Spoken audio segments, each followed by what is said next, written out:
Welcome everybody to this month's, or at least this end of the month. I think we had another one in April, off the shelf. Let's talk story. We're going to be talking about how leaders use narrative to motivate and engage. There's a lot to cover here today, so I'm excited to get to it. I will also tell you, those of you that have been participants in our off the shelves before, I tend to speak very quickly because when I'm listening to a webinar, I lose attention very easily, and if someone's pace is too slow. So not only do I talk fast anyway, I do it because we have a lot to cover, and because personally I like the high pace when someone is speaking. So I apologize if it's too quick, but of course this is being recorded. I just want you to know you essentially have agreed to that, right? When you signed up, this is going to be recorded. And again, apologies, we don't have interpreters. We don't have signers today. So you're going to have to use the closed captioning feature. Apologies for that. We just weren't able to get them on the schedule. This is me, Dan Chase, Director of Leadership and Organizational Development. Best team in the state, I think. We'll talk a little bit more about them later. Good to be with you. And thanks for joining. Before we jump into our topic specifically, I need you to sign up. Shane is going to be sending out a link throughout our process today. There it is. That's good timing.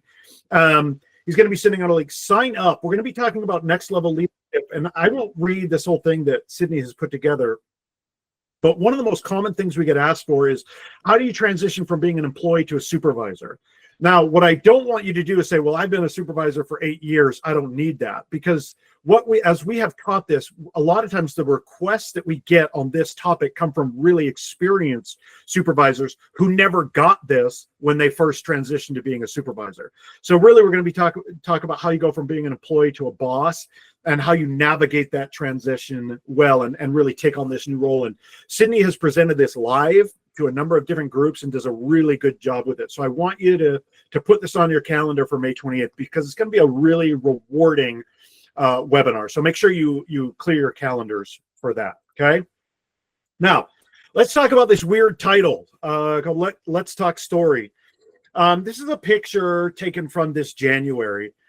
And these are some of my high school friends. I'll explain this picture here in a second and why I'm using it and why we're calling the webinar Let's Talk Story. But you see my wife and I there on the left, and my friend Spencer Gu and his wife, and then Kenny Kalama, another classmate right there, and then another classmate, Victor Fanoy Moana, right there on the right. By the way, you University of Utah football fans, Victor on the right there, he's got 2 sons who have already signed with the Utes, which I'm pretty jealous about.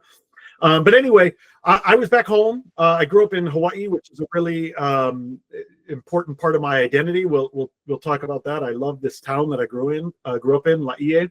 And Victor Fanoy Moana on the right, I happened to run into him. He heard that I was in town, ran into him. He said, hey, we need to have a get together. Like, we'll invite the wives, that sort of thing.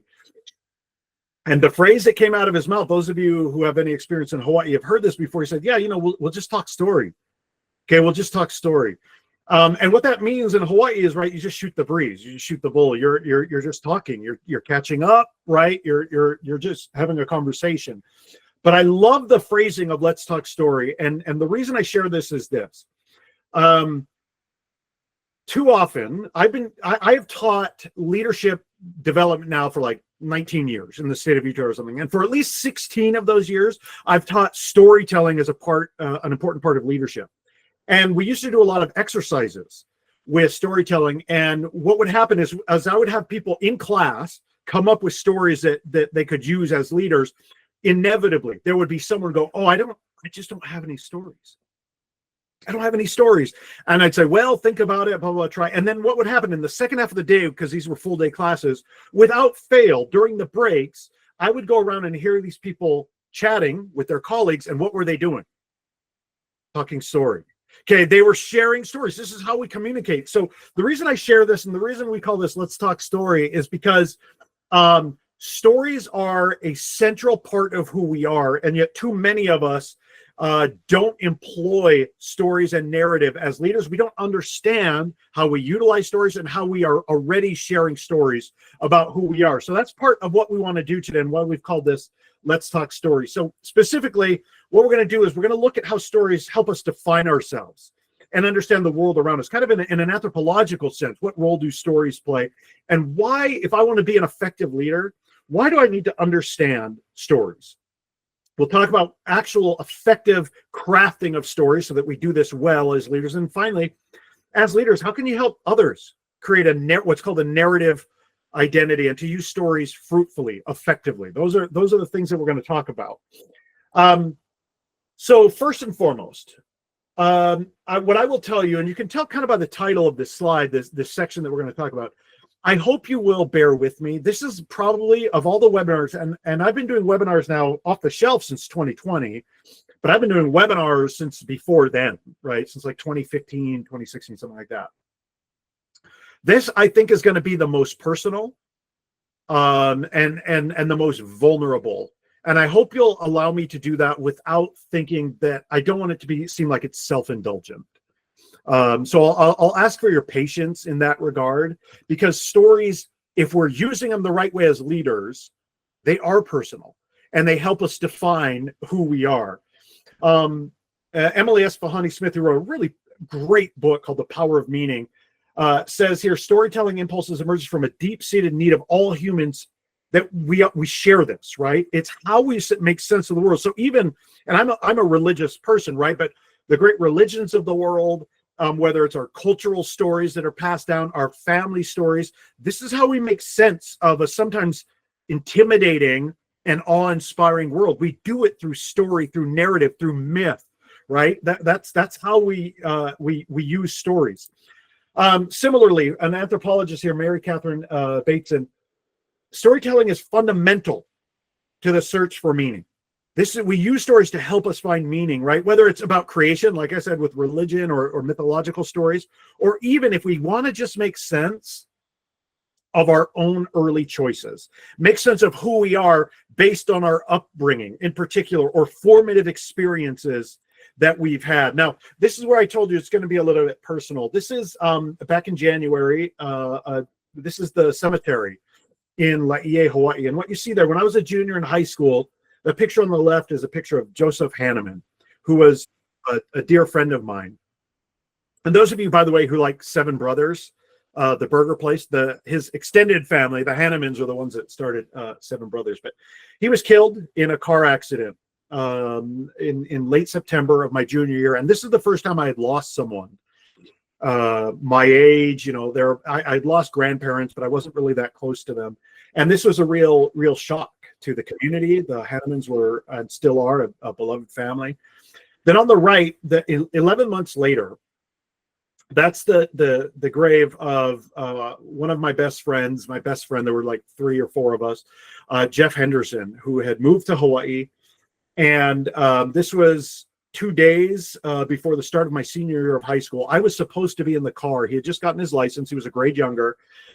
And he was driving on the North Shore of Oahu, driving home. And luckily, a friend of ours who lived on the North Shore said it was late at night and there was a whole bunch of teenage drama going on. But anyway, my friend said, "Hey, Dan, I'll give you a ride home."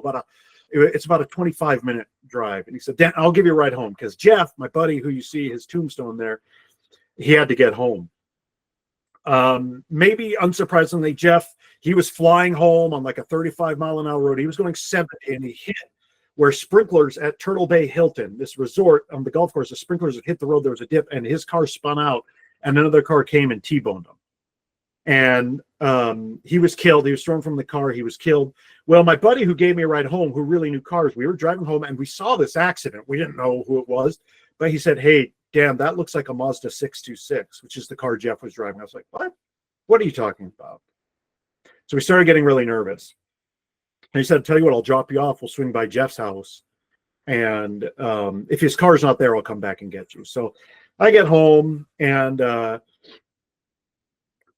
my buddy, I'm pulling out the trash. I asked my sister, "Hey, have you heard anything about an accident or anything?" No. And my buddy's car pulls up and I knew immediately. And we ran to just a tiny local hospital, Kahuku Hospital. And we saw the other friend who was in the car, his mom's car was there and my buddy was there and Jeff was killed. These were very formative experiences, but I want to give you one more here and why I'm sharing this. And again, I apologize if this is self-indulgent.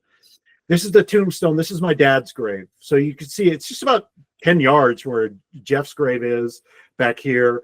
But this is there you can see there's a space there for my mom. My dad passed away in 1999.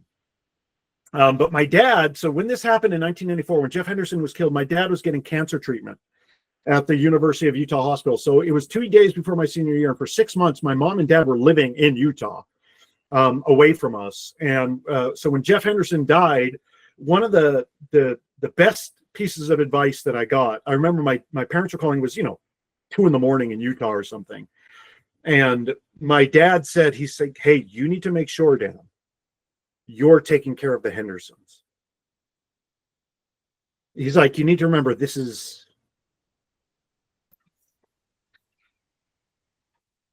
remember that this is their battle. This is going to be harder on them losing their son than it is on you. So I want you," my dad said. I apologize. I want you to focus your time and energy on bringing comfort to them and bringing comfort to others. And I think my dad knows, or my dad knew me well enough to know that I'm self-absorbed, right? I can get very selfish and self-consumed. And I didn't realize until later, at first it felt kind of callous to me. And it only dawned on me later, years after my dad's passing, as I learned more about human psychology and things of that nature, that my dad was trying to get me out of becoming despondent or self-consumed by having me focus on others.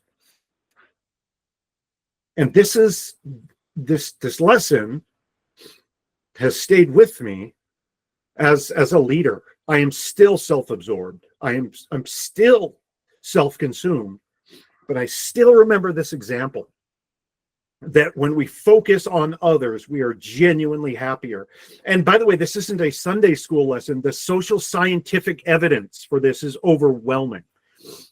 That when you and I focus on other people, when as leaders we strive to focus on those we are trying to lead and a higher purpose, we are more effective.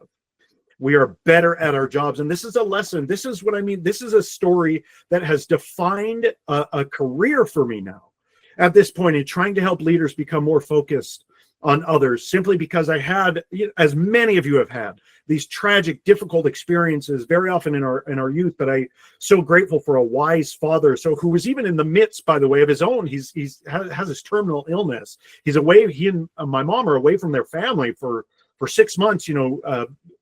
5,000 miles away, or 3,000 miles away, at the Huntsman's Cancer Center while we're in Utah. But this has stuck with me for years and years. And that's, my dad's headstone, by the way, he was raised in New Hampshire, and that's actual granite that was shipped over from New Hampshire in the shape of the state of New Hampshire. But anyway, so this is the real power of narratives. I want you to think for a second. Every single one of us has had experiences in our lives that are at a minimum unpleasant, but for most of us overwhelmingly challenging, and in some cases even tragic. That is a part of who you are, and it needs to be a part of who you are as a leader, as long as you and I are using the narrative not to stew in our despondency or in our self-loathing, but we use it and we recognize how we've grown from it. That is the power of story. Look at this from Bill George, who's the expert on authentic leadership. He says, while the life stories of authentic leaders cover the full spectrum of experiences, including the positive impact of parents, athletic coaches, teachers, and mentors, many leaders reported that their motivation came from a difficult experience in their lives. They described the transformative effects of the loss of a job, personal illness, the untimely death of a close friend or relative, and feelings of being excluded, discriminated against, or rejected by peers. Maybe you had to move to a new school in the 6th grade, and you learn the importance of reaching out to others. Maybe you got cut from a sports team, and then you kept trying, and you made it as a senior, and you learned the power of persistence. Maybe you've been in really tragic experience, abusive environments that taught you that you wanted to be kind and not mimic that. All of this have transformed these experiences. If we use them, these stories have transformative effects And so I'm actually, as weird as it sounds, I'm asking you to drudge up these experiences because they're useful if we treat them as something to be learned from. And that's what Bill George is teaching us here. Here's what else he teaches, right? Let's go 1, 2, 3, and 4 here. If you and I want to be authentic leaders, genuine leaders, which is what the state of Utah and the world needs more of now, the good news is this: authentic leaders, Bill George and his co-researchers found, there isn't any like just these set of characteristics and now you can be a good leader. That's the good news, because we're all so different, right? So then number 2 is authentic leadership begins with understanding the story of your life. Who are you? What has shaped you? What have been your triumphs and your tragedies that have made you who you are today and made you have the values that you have today and made you care about what you care about today? And I'm always interested in finding out what makes you stay working for the state of Utah. What makes you stay working in the public sector and doing these sometimes difficult and thankless jobs serving other people, right? So authentic leaders, number 3, use challenges to learn and give meaning to their lives. They utilize those challenges to say, I am stronger because of this, right? And here's the other thing, quite frankly, very practically, you can like run a successful business or be a successful organizational leader for a little bit, but sustained leadership success requires authentic leadership. And again, that comes from understanding, this is how leaders use story and narrative in the first sense, to understand who we are, to understand the world around us, okay? Now, I'm going to keep going here. I'm doing a lot of talking, and again, I apologize for maybe getting too personal there. It won't be the last time, though, unfortunately for you. So why are stories and why are they so central to effective leadership? Well, we talked about, first of all, if we're going to be authentic, we got to understand who we are. But there are other reasons as well. Okay, there are other reasons. Look at this from Stephen Denning, who is like the expert, the guru on, he's written books and books on how leaders use storytelling. He says, leadership is essentially a task of persuasion, of winning people's minds and hearts. So storytelling, it's inherently suited to the task of leadership because nothing, the evidence says, is as powerful as winning people's minds and hearts as effective storytelling. And so leadership is, I'm trying to help you do your best, to be your best, to grow, to develop, to be effective, to accomplish organizational ends. At persuasion, if you and I aren't utilizing stories, we're taking this most powerful arrow in our quiver and not utilizing it, right? So what happens? Why is it so powerful? Well, the first is this concept of neural coupling. We know we're going to get very into neurological aspect of storytelling here. Neural coupling is what we have. You can actually track the brain. When there's a storyteller and I'm listening to a story, our brains actually sync up. The brainwave activity in your brain as a storyteller and the brain activity in my brain as a listener, when I'm engaged listening to the story you're telling, they match up. And by the way, you can see this manifested on people's faces. Do you know people? I have a real bad habit of doing this where you're mimicking the storyteller's face, right? My family always makes fun of me. They're like, no, that's it. I'm done. I'm not telling you anymore. Because they're like, your face is like, stop with your face already, you know. But I can't help it, right? Because my brain is syncing. This neural coupling is syncing with them, right? Narrative transport. We know that when we are engaged in a story, our empathy increases. This is really interesting. This is why they want kids to be reading books. When we read even fiction, right? Not just like history, but actual fictional books with characters, whatever, we learn to have more empathy. Another powerful aspect of leadership storytelling. We know that facts can be important, but it is the parts of the brain that lights up when I'm hearing a story. When it's someone's in danger in a story, my brain, when I'm truly listening, the part of my brain that senses danger lights up. Okay, we don't get that if I just start spitting out data to you. But when we tell a story, it happens, right? We know, and I'll show you some data here a little bit later, that storytelling enhances memory. We retain better when facts are wrapped up in a story, and I'll show you the data around that here in a second. What I can tell you overwhelmingly is that stories command attention. And if my job as a leader, if your job as a leader is to try and persuade other people, we can't do that if we don't have their attention. Attention is a form of currency then. And nothing is as powerful as telling stories. And in fact, I was recently at a church meeting with my 13-year-old son. And of course, like lots of 13-year-olds, his head is just down, like this, right? The whole meeting. Oh, no, Dad, I'm listening. A guy gets up and starts telling a story about how they went to go try hike Timpanogos, and there was no parking. And so he had to park really precariously with only 3 tires on the road and the 4th tire hanging off a cliff. The second he started the story, it's not even like a great story or anything. The second he started telling the story, my son's head popped up and he's paying attention. And when I do story writing exercises in leadership classes, it's crazy. People who have been sick of hearing from me, or when they get in groups to do exercises, maybe not paying the most attention, the second they start telling stories to each other, rapt attention. It is the power of narrative and storytelling. It's real, right? And the science bears this out. We also know that it changes our brain chemistry. There's actual oxytocin, right? The love hormone that gets produced when we hear stories. And it's that oxytocin, it's that brain changing. We know that stories affect behavior. Interesting study done by Paul Zak, a neuroscientist, who talks about this guy who bought like $200 worth of stuff from eBay, like 179 items. There were 200 items for $179 on eBay. And then he hired story writers to write a compelling story about each item to put on eBay, about the history of this product, this item that he's selling. He sold the stuff he bought for $179. He sold for $8,000.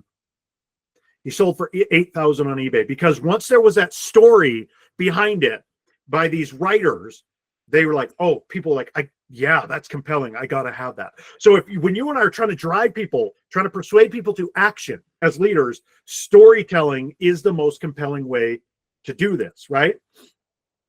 So telling a compelling story is how you build credibility for yourself, your ideas. This is Jeff Gottlieb. If you want to inspire people and lead an organization, you've got to do it through storytelling. It's a way to be persuasive. And I'm going to give you, again, I apologize for being self-indulgent here. One of the things, the reason we're doing this webinar this month, when we were supposed to do it in February, is I had to be in the hospital. So I've got, this is an actual picture from the hospital, okay? Now, if you look closely, I've got an oxygen thing on my finger. I am not flipping the camera off. My wife was like, do you know what that looks like? That is on my index finger, okay, by the way. I've had lots of surgeries and life-threatening experiences in my life, quite frankly. It is a part of who I am. I'm always having to be conscious of my health and other things, but I don't want this to keep this picture on here too long, because I want to tell you, I learned the power of compelling story for credibility and persuasion my first week of a master's program, a master's of public administration program at BYU. So it was really weird. I didn't know why they did this, but everything you do in your first year of this master's program, you have a cohort. You do every class together, every project together with the same 5 people. But the first thing they did, the first like few days, they said, come in business dress. We're going to film you.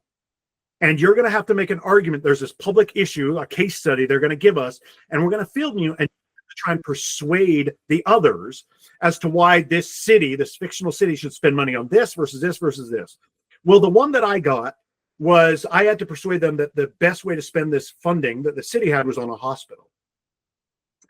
I felt like I did okay, but I told them, I could tell them genuinely that not that long ago, I had major health issues. I had to get emergency surgery, and it became much more life-threatening because in this small town that I live in, there was not a really good hospital. In Hawaii, there was not this good hospital. We had to go to Honolulu, to Queen's Hospital.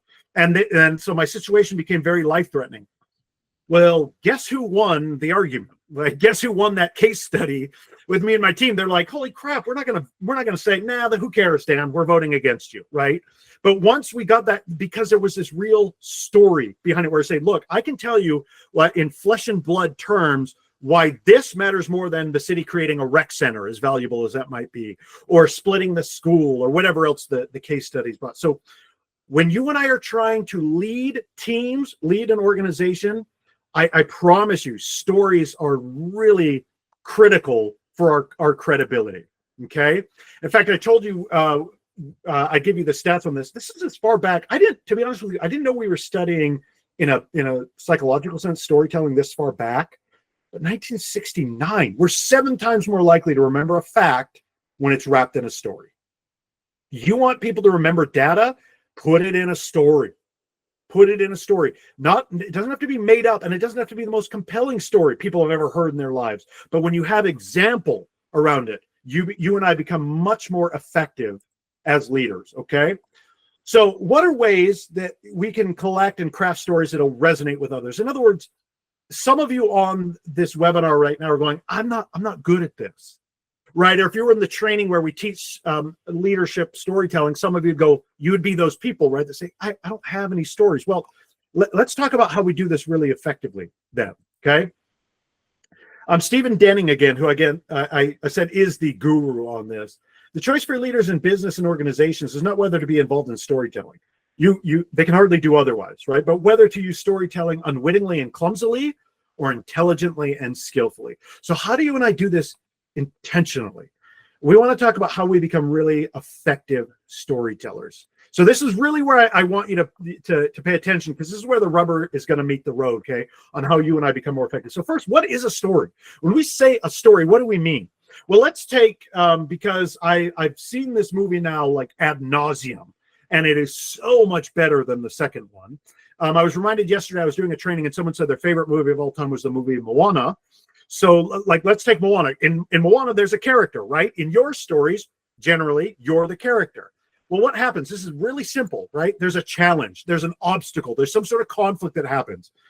Moana's island is dying. She's got to, restore the heart of Te Fiti. She's got to get Maui, right? Those of you that, if you don't know Moana, I should have said spoiler alert. I apologize. Okay. But watch it anyway, because the music is good.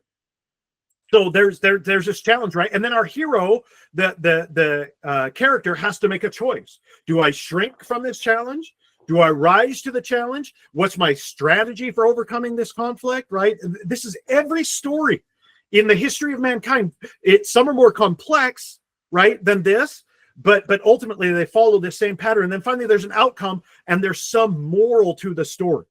There is some, here's why we're telling this, right? Usually in most, like in Moana, it's a victory story. But some of the great novels of all time, some of the great stories, they're not positive outcomes, right? But there's still a lesson to be learned from that. So this is story in a nutshell, right? So I'm going to give it to you. This is something I've shared with my kids. You have seen this before in other webinars that we've done. If right now you're like, wait, how do I craft a story? This is the most simple way you can do it, okay? And you want to tell your team a story because you know it's powerful and you've got something to share. First, it's what? What is that character, conflict, choice, and outcome, that we just saw in the last slide? This is the actual story that you tell. Here's the next piece, though. So what? What's the moral of the story? Why do you have to share this with the audience? Why are you sharing the story? Because I've heard people share stories before, and you come away and you're like, what the heck was that all about? Why was that person just sharing? I see no connection to what they're telling us now. It feels like they just wanted to tell that story. Okay. And that happens sometimes, and sometimes that's valuable, right? So then what's the final one? Now what? What is the call to action? So you tell them, here's what happened, and here's why I think this applies to us. Now here's what we should do with it. In other words, how should you and I be different? Even if it's a small thing, how should we be different now because of this story, because of what was learned from this story? So the what, so what, and now what of storytelling is the easiest thing that you can do, right? And I tell like my people that will come to me and be like, hey, I've got like, I hope this doesn't offend people, but I have a lot of religious examples, like give a talk or a speech in church, regardless of their faith, or give a lesson or do a training. I tell them what, so what, now what, right? It's really the simplest thing you can do, but it'll make sure you're covering your bases with storytelling. So let me give you an example. The worst experience maybe of my career happened, and it was here at the MESOB back then, where then DHS, before DHHS became one whole agency. We did new employee orientation for the Department of Human Services. And I'd been in my position probably less than a year as a leadership development specialist was my title. And my boss said, hey, I need you to go meet with the 2 deputy directors of the largest agency in the state. Their names were Mark Ward and Marie Chrisman, if I'm remembering correctly. And I need you to go tell them that we're no longer going to do this for them. And I had about 2 weeks before I had this conversation with them, and the HR field director, Roseanne Ricks, was going to be there too. And I said, well, what if they say no, you have to? He's like, no, they won't, but you need to keep pressing this. He's like, just tell them, no, we're not going to do this anymore. We get to that meeting and say, yeah, we're not going to do, we want to help you guys out, but we don't have the capacity to do new employee orientation anymore. I got lit up by these two deputy directors. They started throwing out terms my boss had never prepared before. They're like, what about our service labor agreement and ISF fund? We pay for this. I'd never heard these terms. I didn't know what they meant. And I just kept saying, and I never got told. My boss never told me I could tell him, okay, you're obviously upset. We'll keep doing it. So I just kept persisting. This went on for like an hour and 20 minutes, and it was freaking miserable. And by the way, they were not terribly kind either. They weren't like, well, this kid doesn't know what he's doing. They lit me up. Now, I was at that point, I was like, that night, I'm like, I might quit. Screw this. That is ridiculous. And I had to go through this. My boss ends up calling me. He's like, yeah, oh man, I didn't know they were going to feel that passionate. We should have just told them they could do it. I'm like, what? Like, that we'll keep doing it. I was like, seriously? Like, I could have just said at any point, like, we're going to keep doing this. But two things I learned from that. One is, first of all, Roseanne Ricks was pissed. She's like, your boss should have been here. He should have been the one doing this. You got set up. He didn't prepare you for this. But the two things I learned was this. Mark Ward and Marie Chrisman, I ended up having a great relationship with, and here's why. Mark and Marie said, Dan, in that whole time that we were snapping at you, you never once sold your boss out. You never said, but my boss said. I just said, I must be explaining this wrong. I must not be understanding the situation. He's like, your credibility really grew with us there. But the takeaway for me, and what I've tried to utilize in my career ever since, is to understand that every meeting, every decision in the state of Utah has political ramifications. There is never a value neutral discussion. Now, I totally underestimated how passionately they were going to object to us taking away this service that we were providing. But every meeting I go into now, and I try and I think my team is very good at this too. We go, okay, even if we don't say it this way, the takeaway, the lesson learned was, okay, what are the political ramifications? Who's losing what? Who's going to feel like they're losing something? Who's going to feel like they're gaining something? And I learned that in a really rough way in that meeting with the two deputy directors at DHS. So again, we're very nice later, and they weren't nice in the meeting, but we had a very good relationship after. But there was that obvious what, so what. So why do I share that with you? Why do I share that with others? Well, because now I want you to understand you have never been in a meeting related to your job that was not political. Okay? That doesn't mean it involved elected officials, but that was the lesson that I learned at the time. But it's that simple story that you can utilize, that what, so what, and now what, right? This is storytelling made simple. So now here's the other part. Knowing the right story to tell, knowing that you've got a relevant example, story, narrative is only half the battle, Stephen Denning teaches us. The other half is you got to tell the story right. So if you and I aren't naturally Mark Twain, or, I don't know who another good storyteller might be, how do we get better at this, right? Here are 4 things, simple things: style, truth, preparation, and delivery. Stay with me here, okay? First is, when you are sharing your story, let's say you're talking to a team of 10 or an audience of 10,000. You tell your story as if you were talking to your best friend one-on-one. Just like you talk to your colleagues, your friends, your spouse, your partner, whatever it is. Talk to one person. Just conversational. Okay, you're just conversational. The other thing is, this is the biggest mistake, except on rare occasions. Don't declare you're about to tell. You just tell your story. Don't say, I would now like to tell you a story. Okay, just go into it. You don't have to be like, now it's story time, right? We don't do that in our one-on-one relationships. You don't go. We just say, oh my gosh, when you're around your best friend, your spouse, you say, I got to tell you something. Do you know what happened today? That's what you do. Okay. Keep it focused, simple, and clear on that story. Okay. The second is truth. The first is actual truth. I was sharing a story once, actually, in that new employee orientation that we used to do for DHS. And I talked about a basketball player who I'd just seen in the news say something, Carmelo Anthony was his name, those of you that know basketball, say something to the effect of, yeah, I just think they weren't very professional in the way they, dealt with these contract negotiations. And I was teaching on professionalism to these new employees, and I used that as an example. And I had someone come up after and said, I looked it up because I wanted to know if you were just making that up or not. And they found the story where Carmelo Anthony was, told this story about, they weren't very professional and what that means and that sort of thing. I was like, oh my gosh, you will lose credibility if you're embellishing, right? If people feel like you're kind of BSing in your stories, okay? The second is your truth. You don't need to qualify everything. You saw this thing happen. You need to just tell your story as you saw it and not say, well, and that's how it looked to me, or whatever. You don't need to give that kind of qualifying language. Just share it. This was a meaningful experience that you had or that someone else had. Just share that story, okay? The second seems kind of funny, but it's preparation. You need to know your story if you're going to be talking about this formally. It needs to be practiced, but not scripted.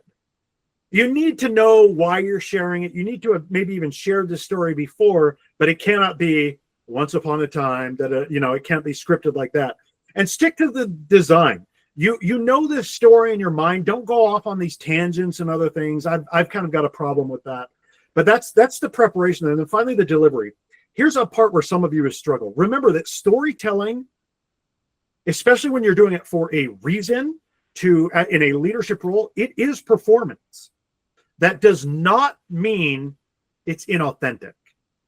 It doesn't mean you're selling something. Now, it might mean that, so the way I talk when I'm doing a webinar, for example, it might be different.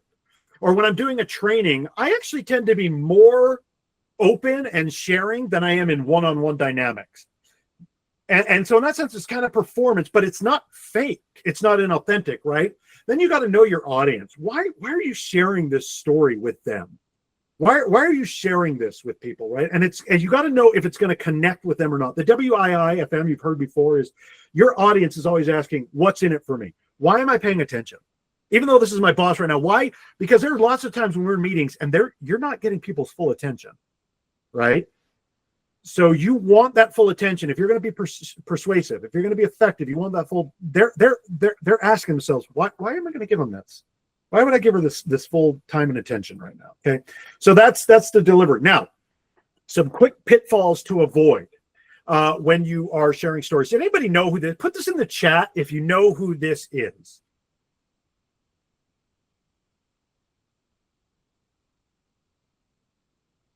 I see thumbs up. Anybody know the name? It's kind of a small picture. Lockhart, Gilderoy Lockhart. Okay.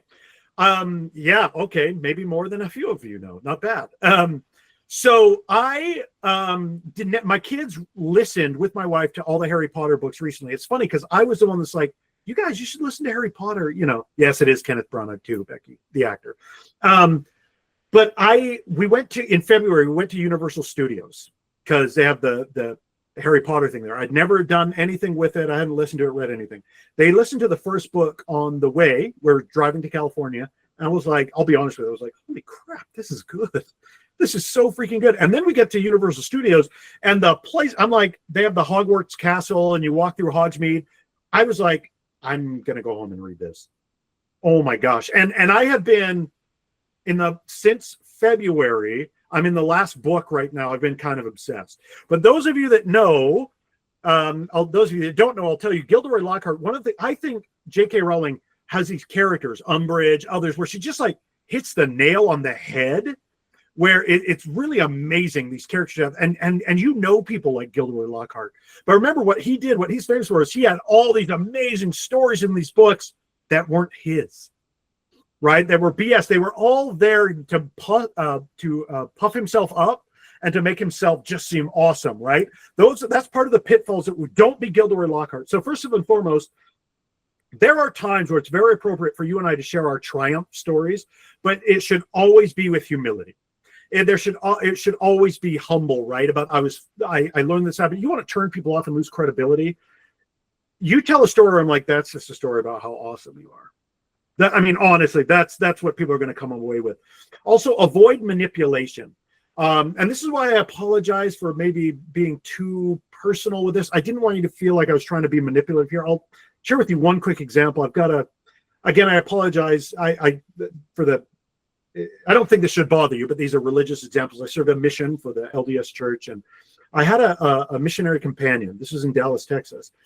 I was only companions with him for like 2 weeks, 3 weeks or something, but every time he spoke, we got asked to speak in church quite a few times in that 3-week period. And really tragic, you guys. He had a brother who had dived off a thing in Idaho and had like become paralyzed. I mean, really a tragic story. The problem is this kid, we would be asked to speak on something totally unrelated to that. And he would always find a way to bring it back to, oh yeah, and my brother jumped off and got paralyzed, and you get emotional. People would go, oh my gosh, that's so amazing. And then one time someone in one of these wards that was working was like, what did that have to do with the topic though? And I knew it was very manipulative, right? And again, I don't mean to diminish the significance of the story to him, but it felt like not that he was sharing the story because it was a powerful experience for him, but it was because it was a way to tug on people's emotional heartstrings, regardless of whether or not it was relevant. Does that make sense? Does that distinction make sense? As always, you want to be authentic. You want to be real, and then you want to be intentional. I am sharing this for a reason. Now, I'm not talking about every time, like me and my team, we share stories with each other just because we're human beings, right? And that's how we communicate. But when you're doing it as a leader for some of the reasons that I'll show you here in a second, you need to be intentional and understand this is what I'm hoping to accomplish by sharing this, okay? So this is not an all-encompassing list, but here are 5 different types of stories that leaders should tell, okay? I'm going to go through these fairly quickly. The first is a trust story. Almost always, a trust story involves you being vulnerable, okay? And the one warning I will give you, because I'm going to go through these quickly, is with a trust story, it has to involve you. So it's got to be something you've experienced, and almost without fail, there's vulnerability involved, including, if it's appropriate, mistakes you've made, the right kinds of mistakes, or the lessons that you've learned from those mistakes, right? Then there's a teaching story. Brene Brown says, all leaders are teachers, but a teaching story could be teaching a technique. It could be teaching a principle to others, to your team. But a teaching story, including, and all the other ones that are about to follow, they don't have to involve you. They could be someone else's experience that you learned from. They could be fictional even that you've learned from, okay? Then we've got an action story. This is almost always involved when there's a change. When you as a leader know that your team needs to change somehow, you want to share an action story that shows how you have thrived in a change dynamic before, okay? Where there was that hurdle, right? There was that conflict, there was that challenge, and you succeeded. Even if it's a different kind of change. It's almost always around change, though. Finally, there's a value story. Of course, this is critical to leaders. When you want to create a culture, a microculture, or a culture on your team, value story is, here's an example of our values. And the best way you can do this is by giving real life examples, people who have exemplified the behavior that demonstrates the value, right? So on our team, again, I apologize for using this example, but when I was in the hospital, I had my team reach out to me. I tell you, it's the best team I've ever been on. The team reached out to me and say, we will cover your classes. I had to skip the off the shelf in February. Again, I had to cancel classes recently because I was ill. Dan, we got you. We'll cover your class for you. Don't worry. We've never taught it even. We've never taught this subject. We'll learn it and we'll go teach it. That is the kind of team I want to belong to. And that's a value we have on our team, is that we have each other's backs.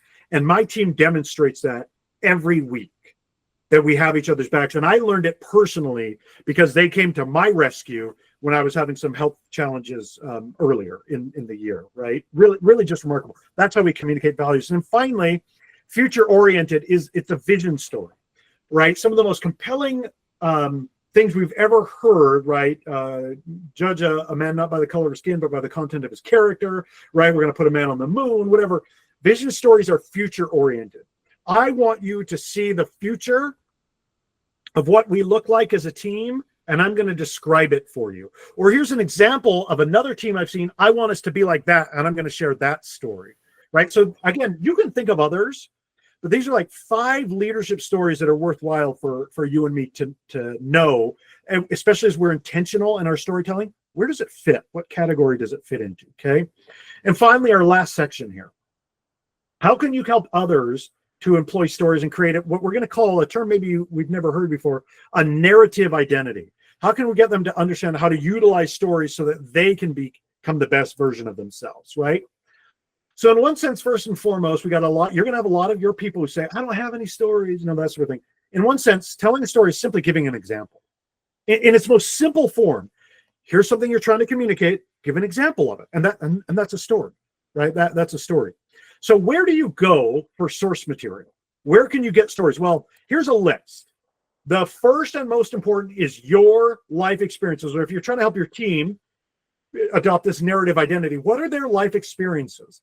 Then there are career successes and failures. And then, of course, others' experiences. Learn from others. That's what wise people do, including historical examples. Those of you who have done training with me before know that I love history as an example for leadership lessons today, right? But we can also use literature. Some of the greatest leadership thinkers use classic literature as their examples of leadership narrative, right? Then there's even current events. Things happening in the news today, a year ago, happening in the business world, whatever it is. And finally, case studies. There are so many illuminating podcasts that share psychological studies, organizational studies, things like that, with these quick-hitting narratives that are so useful. We have so many stories at our fingertips today that we should never lack for this. But the picture you see on the left there, by the way, is the rescue at Dunkirk.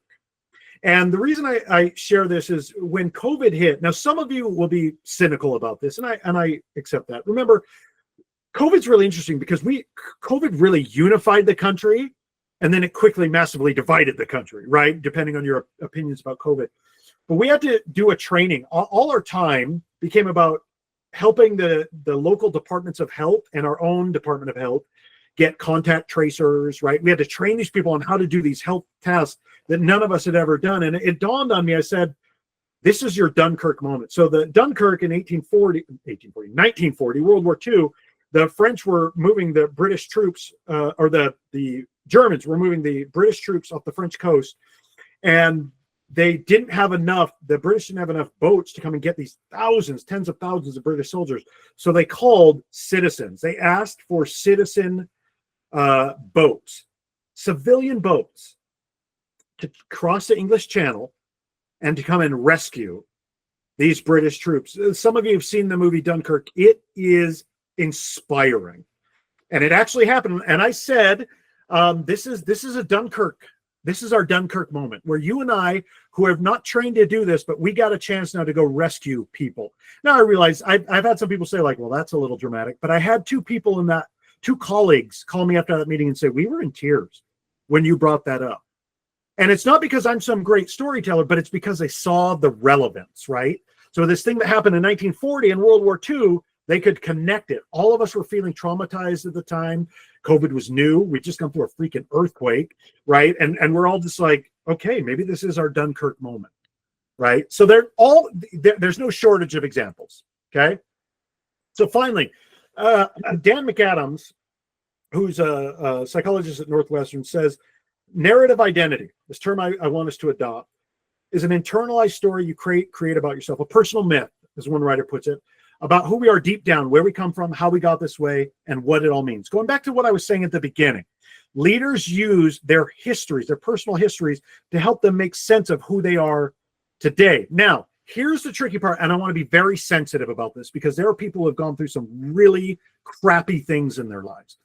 But Dan McAdams and others say we have a narrative choice when we start examining the difficult things we've gone through in our lives. And I want you as leaders to help your people make the right narrative choice here. The first is what we call a redemption story. I went through this difficult experience. I was raised in an abusive environment. I was raised in poverty. I was lonely as a child. I didn't have friends. I was bullied. I was, I couldn't find a job. I lost my job, whatever else it might be. But those who tell redemption stories say, and now because of that, I am able to ... I am better off. right? I have grown. Not that I'd want to relive it, but I've grown because of it. Unfortunately, many of us take the flip side, and it's a contamination story. And we have these experiences and we stop and we say, my life sucks because I had this experience when I was 14. Now, this is not to minimize the really horrendous experiences that many people have. But Dan McAdams and others say, look, it's simply reframing.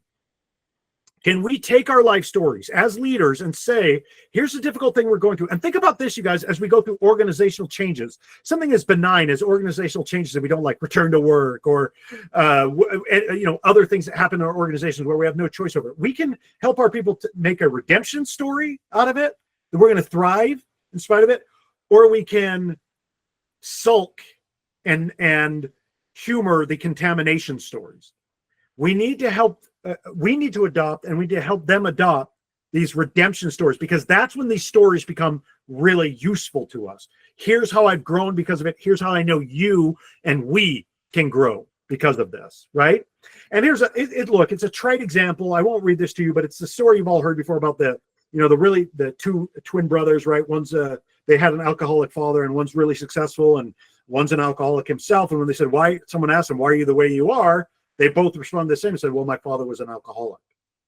Well, one is telling a contamination story, told themselves a contamination story and saying, well, look at how I'm going to be then. And another told themselves a redemption story and said, now I know not to go down that path, right? So again, this is a trite example, but this is what we mean by redemption story versus contamination story, okay? So finally, again, Bill George, who's like the guru on authentic leadership, rather than seeing themselves as victims, though, authentic leaders use these formative experiences to give meaning to their lives. They reframe these events to rise above their challenges and discover their passion to lead. Many of you who have chosen careers in the public sector have said, I went through something difficult and I chose a career where I can help others because I don't want them to go through it either, right? Or even something as trite as as a leader, I've had a crappy boss before. I don't want these people to have a crappy work experience. So I'm going to try and be as effective as I can as a leader for them. That's what Bill George is talking about here. Using our life experiences, our life narrative to make us better, okay? Here's George Eliot, which is a nom de plume, right? It's not actually her name. She wrote a book called Middlemarch, which I saw a list recently. It said it is many consider it the greatest English novel ever written. And I came across this quote of hers. It's in the very last pages of the book Middlemarch. And George Eliot, by the way, real name Mary Ann Evans, who wrote under a pseudonym, right, under a nom de plume, because she's like, I want my work to be judged by itself and not because I'm a woman.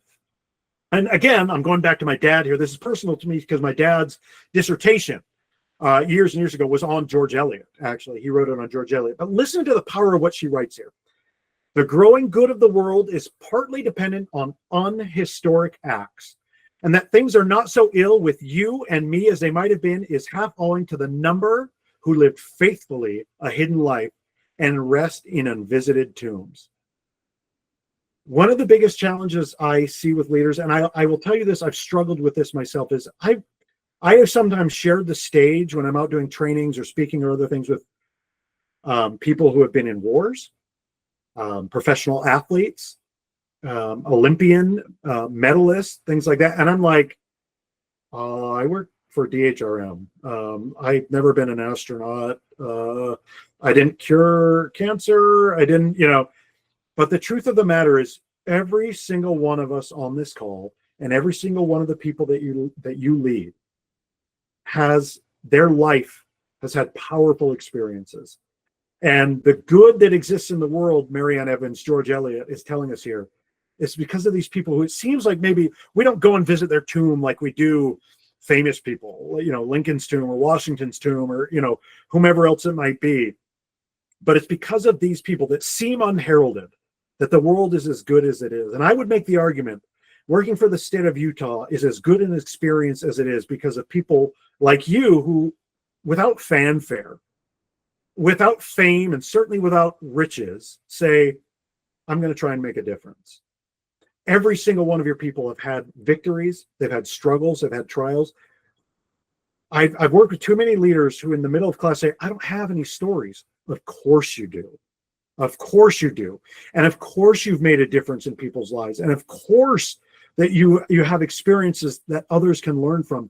You do yourself a disservice, and you do all of us a disservice when you discount those experiences that you've had. And I love that lesson here from the last couple pages of Middlemarch, because I think we sometimes think we've got to be famous. We have to have climbed Mount Everest or been one of the people that, captured Osama bin Laden. No, the world is better because of people who aren't famous, but who do good anyway, right? So the last thing here is, how do you become a storyteller? I need you to do these 4 things if you and I are truly to incorporate storytelling into our leadership in our lives. The first is reflect. Think about the experiences you've had in your life. Actually ponder on the things that have mattered to you and made you who you are. Recent experiences when you were 5, whatever it is, right? And then actually collect it. I mean this genuinely. Become story collectors. Write them down. Have a thing where it's like, these are things that have mattered to me. Trite things, silly things, powerful things, whatever it is, things you hear on the news, things you read in a book. I've been working with an executive leader recently in DHHS, who shared, we talked about the importance of storytelling, and he found a really compelling story to him in a book about Teddy Roosevelt and a painter, and someone who's going to paint Teddy Roosevelt's thing. I said, great, that was compelling to you. Use that story. And he had here's what it means to me. Here's why I think it's powerful. I said, good, collect it, write it down, right? And then you got to connect your stories. Why are these stories useful? How might this story help my team? How might this story help someone else? How has it defined me? If I'm trying to share a trust story, what did I learn from it? What can we learn from it? And then finally, just to keep with the reflect, collect, connect, I use project. That's probably a better word to use there, but just to keep that, consistent. Integrate, incorporate your stories into who you are, and share them. Share them. One of the most common pieces of advice that I have to give to people, to leaders, is you need to be sharing stories with others. You need to be collecting these, not to gratify your own because you want attention, but because you want to be effective, because you want to help others. And you do that when you have people's attention, and nothing moves people. Nothing connects people like stories and narrative. So use it to help define who you are and bring clarity to who you want to be as an authentic leader. And then make sure that you are inviting yourself and others to share their stories, right? To share their narratives. That's how we help them do this. Okay, it's really a simple 4-step process. Engage with other people's stories as well. Just a reminder, everyone, please sign up for next month's webinar. You're not going to regret it. I think this is relevant for all of us as experienced as we might be. It's next level leadership. But that's what I have for you. I'll stick around for a couple minutes to answer any questions. But thank you for choosing to be leaders. Thank you for participating. Now go collect those stories, learn more about yourself, learn more about others, and let's share stories each other. Thanks, everybody.